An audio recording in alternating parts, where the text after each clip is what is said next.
we see a return of the UK to the EU. Now, Keir Starmer's been quite open in the fact that he's more loyal to Davos than he is to Westminster, or he thinks more about Davos. And he's obviously in the pockets of the EU leaders and he's more leaning that way. We've got open borders, we've got lots of money leaving the country and going abroad.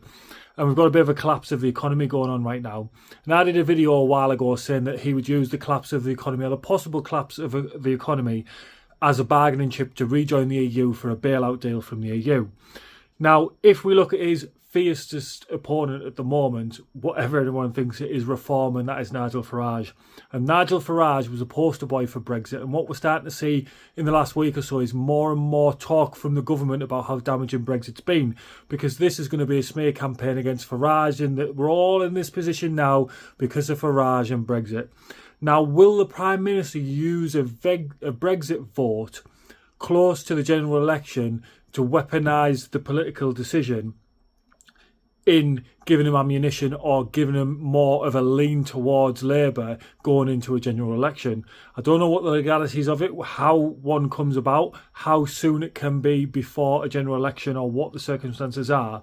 But if we look at the Brexit sort of agenda is starting to bubble up towards the surface a little bit, and we all know Nigel Farage's view on it, we all know Keir Starmer's view on it, and how poor Keir Starmer is doing in the polls right now.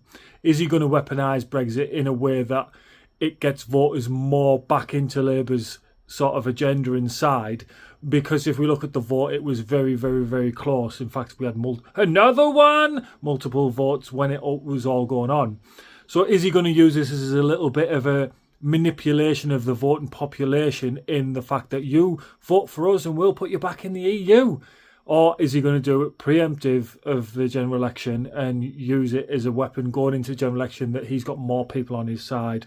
Or is he going to use it to make that Farage is more of the villain in the story that he's clearly trying to spin?